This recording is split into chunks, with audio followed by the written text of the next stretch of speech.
नमस्कार किसान भाइयों, मैं कमला प्रसाद मौर्य सोनभद्र उत्तर प्रदेश से। आज मैं आ गया हूं अपने गृह जनपद सोनभद्र के ही ये बीरमंदहा एक गांव है, वहां पर आ गया हूं।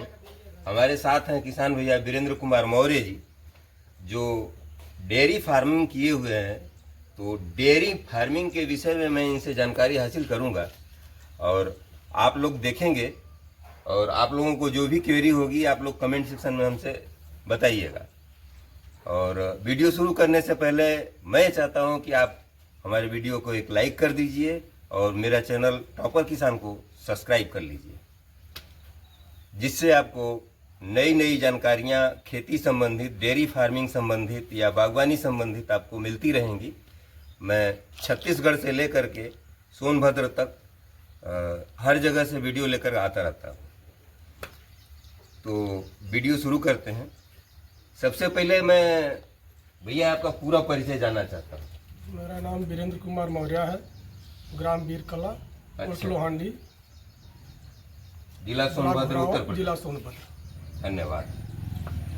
तो सबसे पहले मैं ये जानना चाहता हूँ कि ये ख्याल आपके मन में कैसे है कि मैं भी डेयरी फार्मर बनूं, जबकि मैं देख रहा हूँ कि आपके पास पानी की सुविधा भी नहीं है, एक सीमित संसाधनों में, जहाँ की आप हरा चारा भी नहीं उगा पा रहे हैं ठीक से।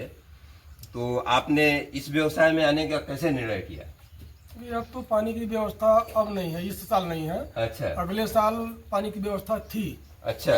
अगले साल तक हमारा बोर कराए थे, तो 2 बोर कराए हैं, जो पानी पर्याप्त था, गर्मी भी कभी छोड़ता नहीं था जी। तो ये अनुभव नहीं था कि नहीं अब बोर छोड़ देगा, चारे की व्यवस्था गर्मी में नहीं कर पाएंगे जी। उस हिसाब से 1 साल 1.5 साल पहले से ये सब काम किए हैं। अच्छा अच्छा जी। तो जब आपने शुरू किया था तब पानी था? जी, उस समय पानी था, लेकिन आज स्थिति गड़बड़ है मौसम के आधार पर।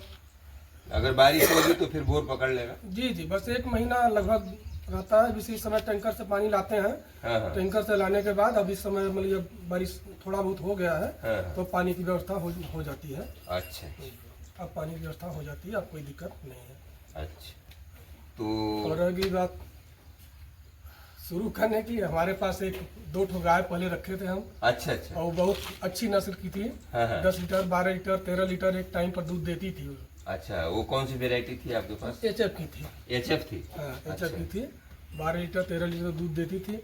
उसका दोनों टाइम का दूध जो बेनिफिट मिलता था खिलाने से, हाँ। उस हिसाब से अनुभव करके अपने व्यक्तिगत अच्छा, अनुभव पर ये मतलब काम चालू किए। आप एक तरह से जीरो से, मतलब स्टार्टिंग से आपने शुरू किया है, जीरो से। जी। तो अनुभव के आधार पर आपने शुरू किया।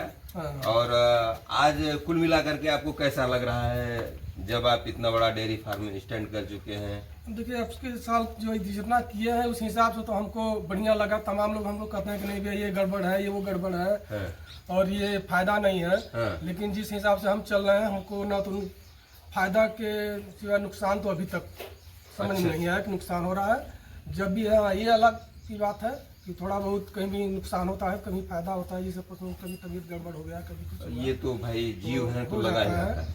लेकिन इसके बाद भी एवरेज अगर मिलाएंगे तो कम से कम 50,000 रुपया तो महीने का निकाल लेते हैं। अरे वाह वाह, क्या बात है। आप एक तरह से प्रेरणा स्रोत हैं इस क्षेत्र के लोगों के लिए और इस जिले के लोगों के लिए। मैं पूरा सोनभद्र में कई जगह विचरण किया हूँ और बड़े बड़े डेयरी जो करोड़ों का लोन लेकर के लोग जो है स्टार्ट किए थे, इसके बावजूद वो लोग फेल हो गए इस धंधे में। और इस कठिन परिस्थितियों में आपने शुरू किया और आज लगभग शुरू किए हुए कितना दिन हो गया? हमको शुरू किए लगभग व्यवसाय 1.5 साल। 1.5 साल? लगभग 1.5 साल। तो 1.5 साल में अब तक आपका ऐसा कोई अनुभव नहीं रहा कि मतलब आप घाटे में हैं? नहीं, अभी तक तो ऐसा नहीं हुआ है कि घाटे में है। हमेशा बेनिफिट नहीं है जी। और घाटा होगा भी नहीं। हमारा जो अनुभव है, कुछ लोगों की नीयत ही उस ढंग से होती है कि नहीं ये हम ले लें और ये काम न करें। जैसे कोई लोन ले लेता है, कोई कर लेता है तो पैसा कहीं और लगा देता है। जी जी। तो उस हिसाब से वो नुकसान में चला जाता है। लेकिन अगर जो जिस कार्य के लिए पैसा ले उसी कार्य में लगा दे तो नुकसान कभी हो ही नहीं सकता। हो ही नहीं सकता, कभी नुकसान हो ही नहीं सकता। ये बड़ी अगर मेहनत भी करे, ये नहीं कि हम यहाँ पशु बांध लिए उसको देखने के लिए कभी अबे न करें, और एक आदमी लगा दीजिए, आदमी कोया डाला कि नहीं डाला, उसको चारा डाला कि नहीं डाला, उसको तबीयत खराब है तो उसको देखा कि नहीं देखा। जी जी। तो भाई नुकसान होगा करेगा। बिल्कुल बिल्कुल। उसको कम से कम दोनों टाइम आप कुछ नहीं करते हैं तो आकर के एक बार घूम करके देख तो लीजिए कि नहीं भैया हमारा पशु बीमार है, हमारा चारा खा रहा है कि नहीं खा रहा है, कितना दूध दे रहा है, कितना दूध कम किया तो क्यों कम किया, भाई इतना तो देखना पड़ेगा। जी जी ठीक है। तो मैं ये जानना चाहूँगा कि पहले आप इनका मैनेजमेंट कैसे करते हैं, जैसे इनके चारे का मैनेजमेंट क्या है आपका। और मैं ये देख रहा हूँ, सुरेंद्र भैया जरा नीचे दिखाइए, ये आप चटाई खरीद करके लाए इनके लिए। तो मैं ये जानना चाहता हूँ कि ये जो आपकी चटाई है वो क्या कास्टिंग पड़ी है और इनके नीचे बिछाने का उद्देश्य क्या है, क्योंकि जो जितने भी डेयरी फार्मों में हमने देखा है ये चीज बहुत कम लोग जो है अडाप्ट करते हैं। और चटाई के लिए तो जैसे पशु हमारा जैसे कोई भी थन ज्यादा बड़ा होता है, जी जी, पत्थर पे बैठते हैं तो पत्थर पे बैठने के बाद सीमेंट का होता है तो उससे थन में दाग आती है, कटता है, घाव होता है, उससे घाव होता है। और ये मैट लगा देने से न थान सूजेगा, न उनको कहीं कटेगा, न घाव होगा, इनको बैठने उठने में भी आराम रहेगा। भाई इनसे अगर 2 पैसा हमको मिल रहा है तो इनको भी आराम के बारे में कहीं ना कहीं सोचना चाहिए। बिल्कुल सोचना उस हिसाब से। और ये इसकी काट जो है 2400 रुपये में हम लोग मंगाए हैं। अच्छा, 2400 रुपये में एक मैट आपको पड़ी? पौने 5 बाई पौने 8 फीट। पौने 5 बाई पौने 8 फीट जी, जो एक पशु के लिए पर्याप्त होता है। एक पशु के लिए पर्याप्त। तो मतलब जितने पशु रहेंगे, नंबर ऑफ एनिमल, उतना लगभग आपको ये मैट लगाना पड़ेगा। जी जी। अगर आप बेहतर सफाई और इनको आराम देना चाहते हैं तो ये करना पड़ेगा। जी, ये तो बड़ी अच्छी सोच है आपकी। अब मैं आता हूँ, आप इनके चारे का मैनेजमेंट कैसे करते हैं, क्योंकि मैं भी एक डेयरी फार्मर हूँ। मैं आपके इतना बड़ा तो नहीं करता हूँ, छोटा सा ही करता हूँ, लेकिन उसके आधार पर मुझे जो अनुभव है कि बिना हरा चारे के यह धंधा करना बड़ा एक तरह से कठिन सा हो जाता है। तो आपसे मैं ये जानना चाहता हूँ कि ये जो आपका चारा का मैनेजमेंट है, इसी विषय पर हमारी बात हो रही है आपसे, तो आप बताइए कि इसको कैसे करते हैं जबकि हरा चारा नहीं है आपके पास। देखिए हम यहाँ छोटे से किसान हैं, लगभग 10 बीघे के काश्तकार हैं जी। धान की रोपाई हो जाती है जी, उससे जो पुआल होता है जी, और कुछ खेती तो हम ले भी लेते हैं दूसरे। अच्छा, वो मतलब लीज पर या ठेके पर लेकर के आप ले लेते हैं। 10-20 बीघा ट्रैक्टर है, 2 ट्रैक्टर है। हाँ। तो इस वजह से ले लेते हैं जी। तो लेकर के पुआल पर्याप्त हो जाता है, उसी का कुट्टी खिलाते हैं। अच्छा, उसी का कुट्टी खिलाते हैं? उसी का कुट्टी खिलाते हैं, सूखा चारा के रूप में। जी, सूखा चारा के रूप में।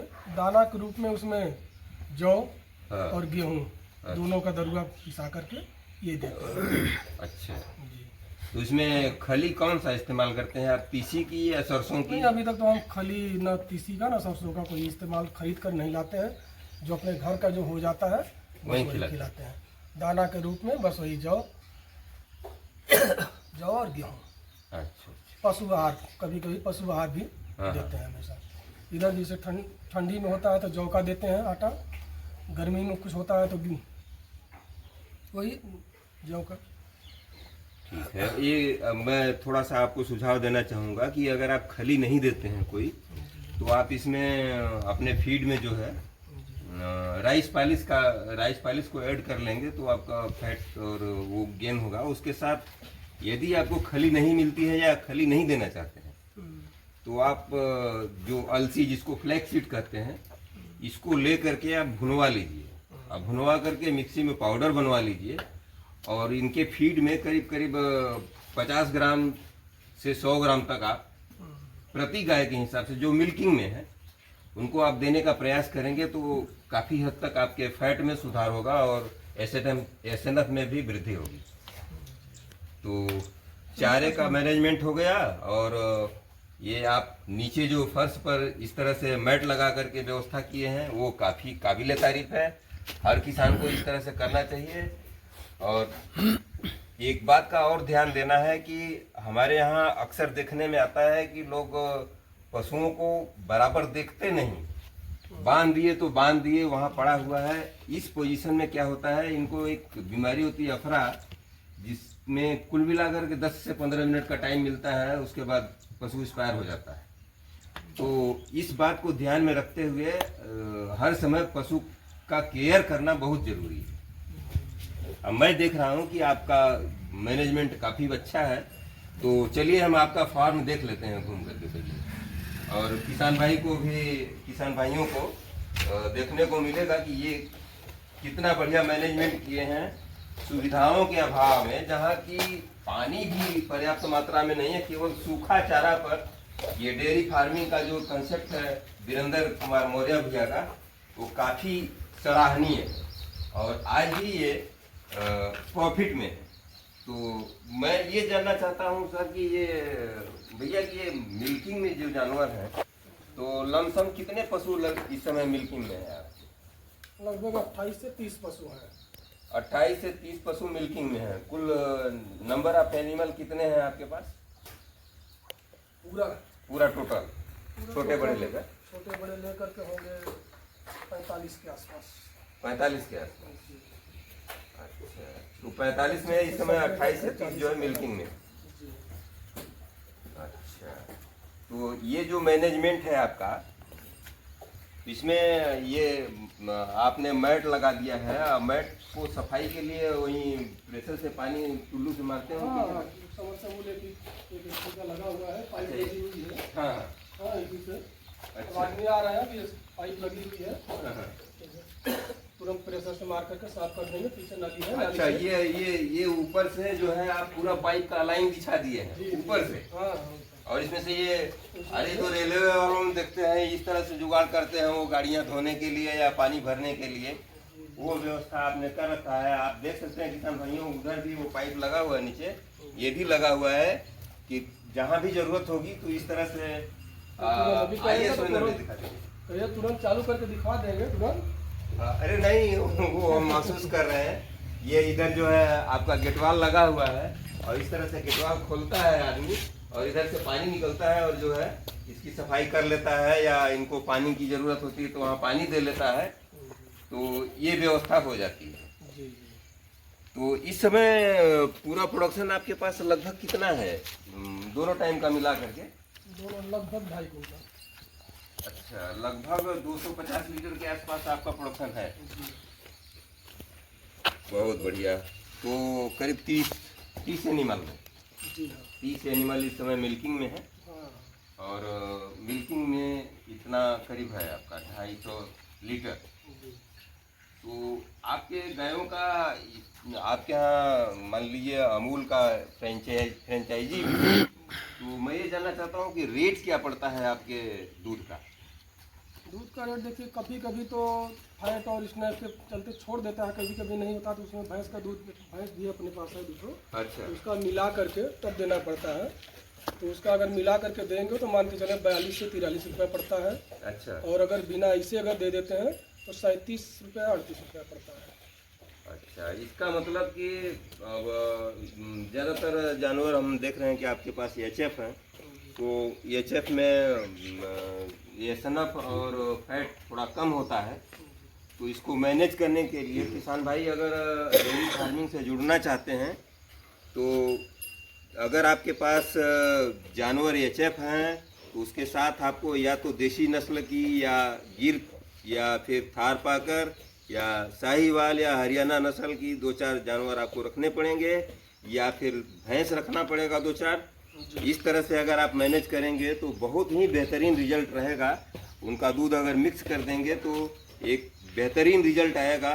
उम्मीद है कि 45 से 50 रुपये का रेट आपको मिलेगा, जिसमें मैं हमारा जहाँ तक ख्याल है कि करीब करीब 25 से 26 रुपये तो दूध का कास्टिंग आ जाता है।